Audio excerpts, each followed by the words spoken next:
Super Typhoon Sinlaku devastated the Northern Mariana Islands on Tuesday night, April 14, 2026, leaving thousands without electricity or water after destroying utility poles and flooding the primary hospital on Saipan. The storm's 150 miles per hour winds caused widespread structural damage across the U.S. territory as it moved through the region into Wednesday. Recovery efforts for the approximately 45,000 residents of Saipan and Tinian may take several weeks, as reported by The Guardian. Ed Probst, an official in the governor's office, confirmed that the only hospital on Saipan experienced severe flooding, while major resorts lost their backup power systems during the peak of the storm. "It's pretty bad conditions right now," Probst said, noting that the community is preparing for an extended period without basic utilities. The National Weather Service reported that while the storm had weakened to 125 miles per hour by Wednesday, it continued to produce fierce rains that rendered many primary roads impassable.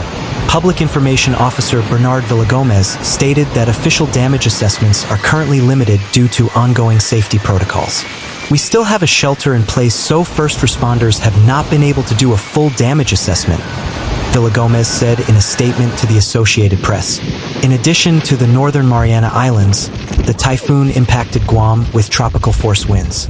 The storm specifically targeted infrastructure on Saipan and Tinian, where resident Mathew Masga observed numerous damaged rooftops and downed power lines while locals attempted to gather supplies at remaining open stores on Thursday.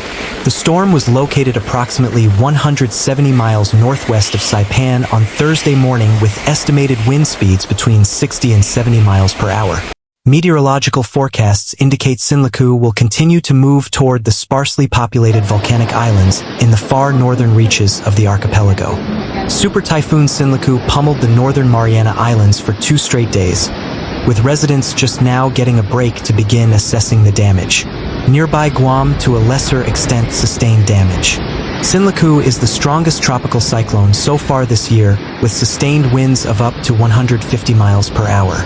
Mariana Islands journalist Thomas Manglana says they endured fierce winds and heavy rains for 50 hours.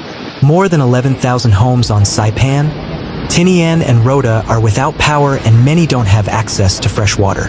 "Right now, it's just a matter of staying alive," said Manglana, founder of Marianas Press. Manglana says he's visiting areas in hard-hit Saipan, where first responders are in rescue mode. "You see downed power poles. Basically, every tree is down.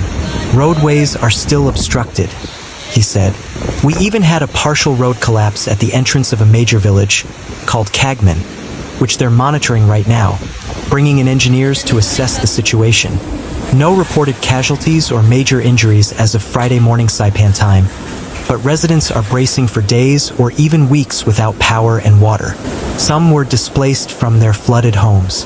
We're waiting for the all-clear, but even if the all-clear wasn't issued by the seat of my government, many people are driving around, going to stores are open, they're lining up at gas stations," Manglana said.